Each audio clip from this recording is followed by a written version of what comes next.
If we have a little bit more time, we could address one of the other questions I had, and I had gotten some good responses from my Instagram crew from the Wild Youth Journal account. So if everybody's up for it, I can share some of the responses that I got, and you could throw in your 2 cents as well. My question was something to the effect of, what's a book that you've grown with over the years? And I kind of made the comments when I posted, we could say book or kind of other piece of artwork. We're kind of open-minded enough to kind of consider kind of all art forms on an equal playing field. So one of the responses I got, for example, was music. So I'll share one, and you could kind of think it over for a moment. If nothing jumps out at the top of your head, I'll share one that I received. And as it turns out, we'll return to author of Red Eyes, Brent Atkinson, who's one of the people who responded on Instagram. So I'll throw that one out there first. So Brent Atkinson responded, and he said, his words, for me, Townes Van Zandt is the greatest songwriter of all time. And as the years pass, his music continually speaks to me in different ways. He's one of those folk/country legends that so many people have never heard of, but they've certainly heard his songs or perhaps even covers. An example is the Pancho and Lefty song, which I guess had a more famous, was one of those songs that had a more famous cover than the original. Back to Brent's words, but Townes was such a poet, and there are so many hidden gems in his songs. Just the really poetic lyricism, like in the song Two Girls or She Came and She Touched Me, to really simple yet oddly profound songs about everyday people, like No Lonesome Tune, Snowin' on Rattan, or Marie. I think he's one of those songwriters that wrote largely from the subconscious, which explains for some of the ambiguity in the lyrics of the songs, but that I believe is one of the marks of a great artist. Creating art that speaks across cultures and across experiences, art that speaks to humanity. I have to admit, I wasn't super familiar with Townes Van Zandt. Does anybody here, does that kind of ring a bell with anybody here? Other than the name. Lefty, yes, but absolutely not the name. Okay. So it's a pretty decent recommendation, because it is kind of one of those people maybe you would find that sounds familiar once you've listened in. So yeah, that's worth checking out, Townes Van Zandt. So yeah, anybody here have maybe their own response to that initial question? A book, piece of art you've grown with over time? I actually have something, and it's funny, when I thought about this, I really focused on books, and I was like, oh, I feel like I should be saying something like, Murakami, or like, Jane Austen, but I would be misrepresenting myself. And so the truth is that there is a book written by Steve Martin, a novella called The Pleasure of My Company. And it happens to be one that I go back to over and over. And I wish he would write more books. I absolutely love it. I am a former clinical social worker, as I mentioned, and the main character has OCD. And I am also a huge comedy nerd. I take comedy very seriously. And I believe that comics are really important in presenting. They're like, philosophers. I'm not the first person to say that, but they are our philosophers. I love they really challenge us to think and look at some things that we don't some truths that we don't necessarily want to see. And I love using comedy as a way to cope too. So having said that, I love that this book is, this guy is pretty severely, the protagonist is pretty severely impacted and limited by his OCD. I mean, he has so many limitations. He can't step off a curb. So you can imagine how difficult that would make leaving your house and going somewhere.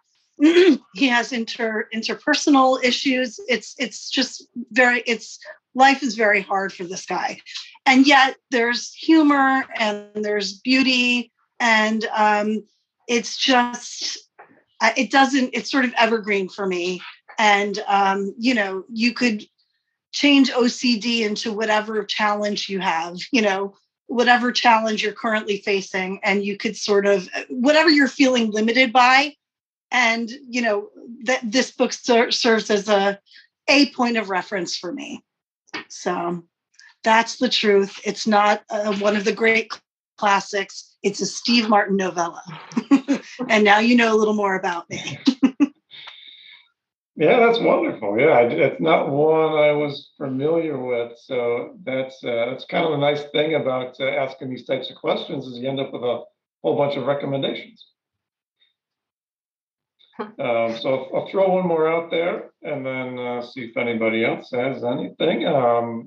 Brianna Young had a suggestion. I guess this one, and maybe a little more on the academic side, so we'll balance things out. She said, Carl Jung's Man and His Symbols always grounds me or reminds me to trust my instincts, especially in my art. It discusses Jung's theory on the individual subconscious mind, as well as the collective unconsciousness, where all sorts of archetypes, symbols relating to the human collective, are stored and accessed through dreams. The book dives into dreams and universal symbols like mandalas, crosses, circles, and animals, and how we can interpret them as individuals versus how they've been interpreted in the collective. The book truly inspires me and reminds me of how connected we all are. So thanks, Brianna, for a little bit of Jungian psychology in the mix, which is always welcome from my perspective. That's a very good choice. I like that one. I don't think that I've read it, but I've heard of it and seen quotes. But I find books like that fascinating too. And one of the ones I thought of was Viktor Frankl's Man's Search for Meaning, which I think there's a lot of parallels between those two. But yeah, that was a great selection. Agreed. That was a great selection. I like that. Nice. I think I own it somewhere in my archives probably from graduate school. Throw one more out there. Amanda Roth, former contributor to the journal. She said, I read My Name is Asher Lev by Chaim Patak for the first time in university and absolutely did not appreciate it back then. It is really a beautiful exploration of one artist and his responsibility to art, family, and community. Every time I pick it up, I find myself connecting with a different character, and it unveils a little more with each read. That's one I was not familiar with as well, and that one looks actually like it's going to bump up my reading list a little bit after I read the Wikipedia page on it and learned a little bit about it. Well, I picked out a book too, Sure. and this one, it's called Listening to the Land. And it's by Derek Jensen, but the subtitle is Conversations About Nature, Culture, and Eros, and it was published like in the mid-90s, so it's been out for a long time. And I think he published some of these interviews in magazines like The Sun and other places. Yeah, you're shaking your head. You're familiar with it, Aaron. I'm not familiar with that book, but I am familiar with Derek Jensen a bit. Yeah. It's an amazing book. I mean, it's just these interviews are just something else. And the people, from Frederick Turner and, to Matthew Fox and Thomas Berry, who were religious philosophers to artists like Sandra Lopez to, Susan Griffin, Terry Tempest Williams. It's just an amazing collection of individuals that he interviewed. And Dave Foreman, who was one of the uh, inspirations for one of the characters in the Monkey Wrench Gang. It's just quite a collection. And I just open it every now and then and look at something I underlined, 15 years ago or whenever I first got it. And I'm like, oh yeah, that's really good.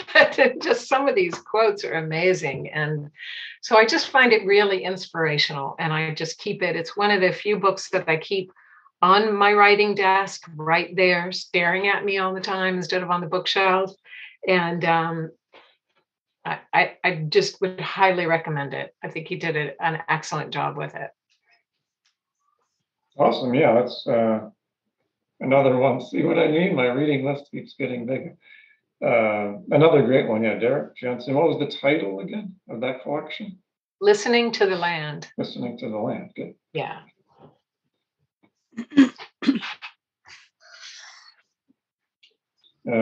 Chris, did you have any thoughts on that one, or? Yeah, this is a scary one for me because I would go Steinbeck no matter what. And initially, if you were trying to piece together who I am from the last 10 years of my social media presence or even my dating profiles, you'd say East of Eden, because of the family dynamics. And I can't help but attach the movie where there's a really strong father-son dynamic that clearly is very on point and something that would resonate from age 12 on through me peaking over the age of 40, which is going to be here any second now. But I got to pick Cannery Row because when I was 14 years old, that was when I was kind of getting turned on to storytelling. I think I encountered the movie Magnolia, the novel Cannery Row, the novella Cannery Row, and Tom Waits, the singer, all in that 14, 15 range. And that's when I started to kind of come alive to the storytelling, literary poetry scene. And so those all got woven together. And I just declared my favorite novel of all time will be Cannery Row. And there's a problem with that in the kind of the declaration. Once you've chosen that as your favorite book, that's always the answer on a first date when somebody says, what's your favorite movie or your favorite book? And then you wonder, is there a tail wagging the dog kind of situation? Thematically, it works. You've got the spiritual connection to nature. You've got a kind of lonely protagonist, but a found family and a community that, just like the ecosystem of the little waterways off Monterey Bay, kind of creates this sense of found family and the sense of community, and everybody has their place. And what normally would get turned into a stratified hierarchy is kind of this very beautifully, sweetly egalitarian little microcosm of the exact universe that I want to live in. But since I declared that as my favorite novel, every 5 years I have to kind of go back to it and decide if it still is or how well does it hold up. Am I forcing it? Well, I said this is my favorite novel, so it has to be. It's sort of like my Bible now. But that in a way is good because it kind of instructs me. I'm not a religious person. I'm like 35% Buddhist, 25% lapsed Catholic. So you get all the guilt without any of the nice mechanisms to get rid of all the guilt. And that leaves about 70 or 50%, open to culthood. I feel very vulnerable to anything that feels like a tight-knit group. So I got to be very careful around anything that feels like a cult. The book has served well in that model of a perfect community or a perfect communal dynamic that seems too good to be true, but there's cracks. Nobody's perfect. There's priests, there's prostitutes. The main character is a marine biologist who's sort of a hopeless romantic, but also a man of science. And I don't know if it holds up stylistically. I kind of go back to it and I say, oh, that passage about the octopus isn't as well written as I remember, but thematically it's 100% there. And I'm at a stage in my life where I'm kind of preoccupied with that. My dad's 83, my dog's 92 in dog years. So I've been thinking a lot about where meaning comes from, how much of it is coming from our role, and how much of it is kind of us deliberately taking a story or a text or a religious text or nature as a text and kind of letting that guide us, so we're not doing as much of the meaning-making work. But clearly it's a cycle. It's back and forth. And so far the book's held up well, especially in terms of its message, moral, and kind of spiritual foundation. So far, so good. It's still my favorite. See, that's why I ask these questions, because of all the lit talk we've done. I didn't know about that. I didn't know about that little cranny of your literary background. That makes a lot of sense. Yeah. I'll offer mine, and then I have one that I got to get to because she was a friend of the podcast and she offered her explanation. So mine, I did post this previously. Marilyn Robinson, Housekeeping, previously one of my favorites. Just before the new year, like probably December 29th or 30th, I dug it out of a box and started reading it again. And it's just one of those books from the very first time I read it, which was in a college class. It just has some kind of pull. The language, the way that it's a first person narrative, character telling her story. It kind of starts out with this family history and then getting into the characters' kind of coming of age type of kind of territory in the novel. The beauty of the language, the depth, the characters, the pathos of it. It's just, I can't say enough about it. If you haven't read it, check it out. Buy a used copy on eBay for $5 and or get it from the library, pick it up at the public library or whatever. It's wonderful. It's the first book Marilyn Robinson wrote, which is the first novel, 1980. She's written obviously a lot since then, but I think that's her best. I don't think she could top it. I don't think any human could top it, basically, in terms of a novel. So much that to connect to with the characters and how the plot progresses and the connection to nature and just the depth of the emotional experience of these characters, what they go through. The speaker and then the other main character, other than the speaker, Aunt Sylvie, is one of those characters. Once you meet her, you don't forget for the rest of your life, I feel. So that's my selection. And wow, everybody, there's so many interesting choices, but Aaron, I think you've done the best sales pitch thus far. You're like, run out, get it. I absolutely want to run out and grab it now. Yeah, it's hopefully I didn't oversell. It did get made into a movie in the mid to late 80s or something, which is very well done. Also, so you can even do the Cliff Notes version and watch the movie. And we'll finish up previous podcast participant Vian Borchardt's first selection, which is a painting, and going with one of the classics, Mona Lisa. The painting is some sort of comfort food to me as an artist. There's almost a magnetic power, as I mentioned in Housekeeping. Has that power for me, keeps me going back to it and discover something I might have overlooked or had not seen earlier. We all know the intrigue of the mysterious shy smile. There have been numerous stories about Leonardo and his bizarre love toward the painting. That it has been said that he carried the Mona Lisa painting wherever he went and traveled. So I didn't know that part. She continues, some say the woman in the painting is his estranged mother, whom he did not get to see growing up as a child.